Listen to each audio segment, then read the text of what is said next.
ಗೊಟ್ಟಿಗೆರೆ ಬಳಿ ನಡು ರಸ್ತೆಯಲ್ಲಿ ಜೆಡಿಎಸ್ ರಾಜ್ಯ ಪ್ರಧಾನ ಕಾರ್ಯದರ್ಶಿ ಗೊಟ್ಟಿಗೆರೆ ಮಂಜುನಾಥ್ ಹಾಗೂ ಟ್ರಾಫಿಕ್ ಪೊಲೀಸರ ನಡುವೆ ಮಾತಿನ ಚಕಮಕಿ ನಡೆದಿದೆ ಎನ್ನಲಾಗಿದೆ.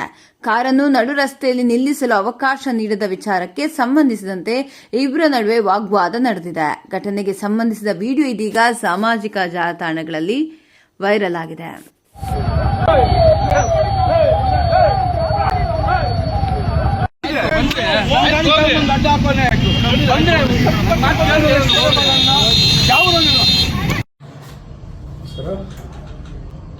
Electronic City Hulimavu police station limits ಅಲ್ಲಿ ಇಲ್ಲಿ ಹುಲಿಮಾವು ಟ್ರಾಫಿಕ್ ಸ್ಟೇಷನ್ ಸಹ ಇಲ್ಲಿ ಕೆಲಸ ಮಾಡ್ತಾ ಇದೆ. ಇಲ್ಲಿ ನಮ್ಮ ಬನ್ನೇರುಘಟ್ಟ ಬೆಂಗಳೂರು ರೋಡಲ್ಲಿ ಗೊಟ್ಟಿಗೆರೆ ಕ್ರಾಸ್ ಅಂತ ಹೇಳಿ ಕ್ರಾಸ್ ಅಲ್ಲಿ ನಿನ್ನೆ ಒಂದು ಘಟನೆ ನಡೆದಿದೆ. ನಿನ್ನೆ ಸುಮಾರು 3 ಗಂಟೆಗೆ ನಮ್ಮ ಹುಲಿಮಾವು ಟ್ರಾಫಿಕ್ ಸ್ಟೇಷನ್ ಇಂದ ಕರ್ತವ್ಯದಲ್ಲಿದ್ದಂತಹ ಒಬ್ಬರು ಅರುಣ್ ಮಂಜಪ್ಪ ಬಡಗೌಡರು PC 18249 ಅವರು ಮತ್ತು ಇನ್ನೊಬ್ರು PC 22422 ವಿಠಲ್ ಹೊರಟ್ಟಿ ಅಂತೇಳಿ ಅವ್ರನ್ನ ಮಧ್ಯಾಹ್ನ 2 ಗಂಟೆ ಕರ್ತವ್ಯಕ್ಕೆ ಅಲ್ಲಿ ನೇಮಿಸಿದ್ರು. 2 ಗಂಟೆ 3 ಗಂಟೆ ಪೀಕ್ ಅವರ್ ಅಂದ್ರೆ ಜನ ಎಲ್ಲ ಬರೋದು ಪೀಕ್ ಅವರ್ಸ್ ಇರುತ್ತೆ. ಅವರು ಹ್ಯಾಂಡ್ ಸಿಗ್ನಲ್ ಮುಖಾಂತರ ಆ ಜಂಕ್ಷನ್ ಮ್ಯಾನೇಜ್ ಮಾಡ್ತಾ ಇದ್ರು. ಈಗಿರಬೇಕಾದ್ರೆ ಒಬ್ಬ ವ್ಯಕ್ತಿ ಕಾರ್ನ ನಮ್ಮವ್ರು ಸ್ಟಾಪ್ ಮಾಡಿದಾಗ ವೈಟ್ ಬೆಂಚ್ ಕಾರಲ್ಲಿ ಒಬ್ರು ಬಂದಿರ್ತಾರೆ. ಸೊ ಅವರು ಏಕಾಏಕಿ ಗಾಡಿಯಿಂದ ಇಳಿದು ನನ್ನ ಗಾಡಿನೇ ನೀನು ನಿಲ್ಲಿಸ್ತೀಯ ಮತ್ತೆ ನಾನು ಯಾರಂತ ಗೊತ್ತಿಲ್ವ ಅಂತ ಹೇಳಿ ಏಕಾಏಕಿ ಪೊಲೀಸ್ ಕಾನ್ಸ್ಟೇಬಲ್ ಮೇಲೆ ಅವ್ಯಾಚ ಪದಗಳಿಂದ ಬಯಸಿರ್ತಾರೆ. ಆಮೇಲೆ ಅದಕ್ಕೆ ಅವರು ಕಾನ್ಸ್ಟೇಬಲ್ ನೀವು ಅವ್ರು ಯಾರು ಏನಂತ ಗೊತ್ತಾಗಿಲ್ಲ, ಹಾಗಾಗಿ ರಿಯಾಕ್ಟ್ ಮಾಡೋ ಸಮಯದಲ್ಲಿ ಅವ್ರನ್ನ ಮೊಬೈಲ್ ಫೋನ್ ತೆಗೆದು ಕೆಳಗಡೆ ಹೊಡೆದಿದ್ದಾರೆ.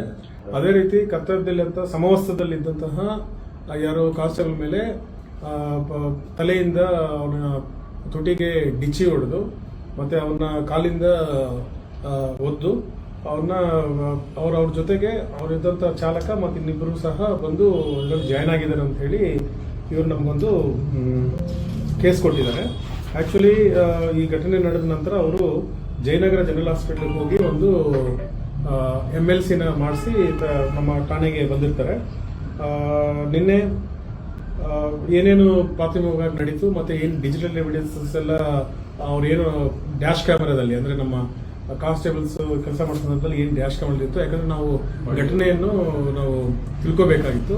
ಹಾಗಾಗಿ ಅದೆಲ್ಲ ಬಾಡಿ ವರ್ನ್ ಕ್ಯಾಮರಾ ಎಲ್ಲ ಚೆಕ್ ಮಾಡಿದಾಗ ಹಲ್ಲೆ ನಡೆದಿರೋದು ದೃಢಪಟ್ಟಿದೆ. ಈ ಸಂದರ್ಭದಲ್ಲಿ ನಮ್ಮ ಕಾನ್ಸ್ಟೇಬಲ್ ಕೊಟ್ಟಂತಹ ಒಂದು ಕಂಪ್ಲೇಂಟ್ ಮೇಲೆ ಹುಲಿಮಾವು ಪೊಲೀಸ್ ಸ್ಟೇಷನ್ ಕ್ರೈಮ್ ನಂಬರ್ 325 ಕಲಂ 121(1), 132, 352, 324(4) ಮತ್ತೆ 5 ಆಫ್ ದಿ BNS ಕಾಯ್ದೆ. ಅಂದ್ರೆ ಇದರಲ್ಲಿ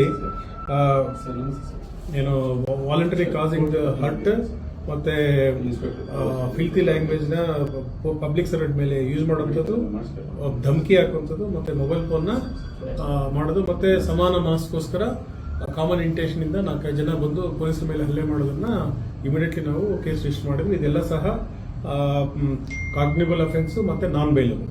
ಹಾಗಾಗಿ ಈ ಘಟನೆ ನಮಗೆ ಬಂದ ನಂತರ ಮಾಧ್ಯಮಗಳಲ್ಲಿ ಸೋಷಿಯಲ್ ಮೀಡಿಯಾದಲ್ಲಿ ಬಂತು. ನಮಗೂ ಸಹ ನಾವು ಕಾನ್ಸ್ಟೇಬಲ್ ರೀಚ್ ಮಾಡೋದಕ್ಕೆ ಪ್ರಯತ್ನ ಮಾಡಿದ್ವಿ. ಅವ್ರು ಹಾಸ್ಪಿಟಲ್ ಇರೋದ್ರಿಂದ ಬರೋದು ಸ್ವಲ್ಪ ತಡ ಆಯಿತು. ಬಂದ ನಂತರ ನಾವು ನಿನ್ನೆ ಮಧ್ಯರಾತ್ರಿ ನಾವು ಕೊಂಚ ಮುಂಚೆ ನಾವು FIR ಮಾಡಿದ್ವಿ, ಮೊನ್ನೆ ನ್ಯಾಯಾಲಯಕ್ಕೆ ಕಳಿಸಿದ್ವಿ. ಮತ್ತೆ ಇವ್ರನ್ನ ವಶಕ್ಕೆ ಪಡೆಯಲು ನಮ್ಮ ಹುಲಿಮಾವು ಇನ್ಸ್ಪೆಕ್ಟರ್ ಜಗದೀಶ್ ಮತ್ತೆ ಬಂಡೆಪಾಳ್ಯ ಇನ್ಸ್ಪೆಕ್ಟರ್ ಮಂಜುನಾಥ್ ಮತ್ತೆ PSI ಬೇಗೂರು ಮಿಸ್ಟರ್ ಸಂದೀಪ್ ರೆಡ್ಡಿ ಅವರು ಮತ್ತು ನಮ್ಮ ACP ಸತೀಶ್ ಅವರ ಒಂದು ನೇತೃತ್ವದಲ್ಲಿ ಒಂದು ವಿಶೇಷವಾದ ತಂಡ ಮಾಡಿ ನಾವು ಹೇಳಿದಾಗ ಆರೋಪಿ ನಮಗೆ ಸುಳುವು ಸಿಕ್ಕಿರಲಿಲ್ಲ. ನಿನ್ನೆ ಮಧ್ಯರಾತ್ರಿ ಸುಮಾರು 3 ಗಂಟೆಗೆ ನಮ್ಮ ಹುಲಿಮಾವರ ಮೀನಾಕ್ಷಿ ಮಾಲ್ ಹತ್ರ ಅವರು ಬರಬೇಕಾದ್ರೆ ನಮ್ಮ ಖಚಿತ ಮಾಹಿತಿ ಮೇರೆಗೆ ನಾವು ಅವ್ರನ್ನ ವಶಕ್ಕೆ ತಗೊಂಡಿದ್ವಿ. ನಿನ್ನೆ ರಾತ್ರಿ ಕ್ಷಿಪ್ತ ಕಾರ್ಯಾಚರಣೆ ಮಾಡಿ ಅವ್ರನ್ನ ನಾವು ಕರ್ತವ್ಯ ಮಾಡಿದ್ವಿ. ಮತ್ತೆ ಇನ್ನೂರದ ಆರೋಪಿಗಳಿಗೋಸ್ಕರ ಪತ್ತೆ ಕಾರ್ಯ ಮುಂದುವರಿತಾ ಇದೆ. ಅವ್ರನ್ನ ಠಾಣೆಗೆ ತಗೊಂಡ್ಬಂದು ಪೂರ್ವಾಪರ ಎಲ್ಲ ವಿಚಾರಣೆ ಮಾಡಿ ಅವರು ಏನು ತಪ್ಪು ಮಾಡಿದ್ರು ಅನ್ನೋದನ್ನ ನಾವು ಡಿಜಿಟಲ್ ಮುಖಾಂತರ ಏನು ಡ್ಯಾಶ್ ಕ್ಯಾಮರಾದಲ್ಲಿದೆ ಅವನ್ನೆಲ್ಲ ತೋರಿಸಿದೀವಿ. ಇದು ಸಂಬಂಧಪಟ್ಟಿಗೆ ಕಾನೂನು ಪ್ರಕ್ರಿಯೆ ಜಾರಿಯಲ್ಲಿದೆ. ಎಲ್ಲ ಇಂಟಿಮೇಷನ್ ಮಾಡಿದ್ವಿ. ಅವ್ರನ್ನ ಈಗ ಮಾನ್ಯ ನ್ಯಾಯಾಲಯಕ್ಕೆ ನಾವು ಮುಂದಿನ ಕಾನೂನು ಕ್ರಮಕ್ಕೋಸ್ಕರ ನಾವು ಹಾಜರು ಮಾಡಿದ್ದೀವಿ. ಸೊ ಮುಂದಿನ ತನಿಖೆ ಮುಂದುವರಿಯುತ್ತೆ. ಇದನ್ನ ನಮ್ಮ ACP electronic city Shri Satish ಅವರ ಒಂದು ಗೈಡೆನ್ಸ್ ಅಲ್ಲಿ ನಡೆಯುತ್ತೆ. So collecting the statements, medical records ಮತ್ತೆ ಡಿಜಿಟಲ್ ಎವಿಡೆನ್ಸ್ ನ ನಾವು ಈ ಪ್ರಕರಣಕ್ಕೆ ಸಂಬಂಧಪಟ್ಟಂತೆ ತೆಗೆಯೋದು ಮತ್ತೆ ಇನ್ನಿತರ ಆರೋಪಿಗಳನ್ನ ಅರೆಸ್ಟ್ ಮಾಡೋದಕ್ಕೆ ನಾವು ಈಗಾಗಲೇ ಪತ್ತೆ ತಂಡ ಮಾಡಿದ್ವಿ. ನಮ್ಮ ಕೆಲಸ ಮುಂದುವರಿಯುತ್ತೆ. ಯಾರು ಸರ್ ಹಳೆ offense ಏನಾದ್ರು ಇದೆಯಾ? ಮತ್ತೆ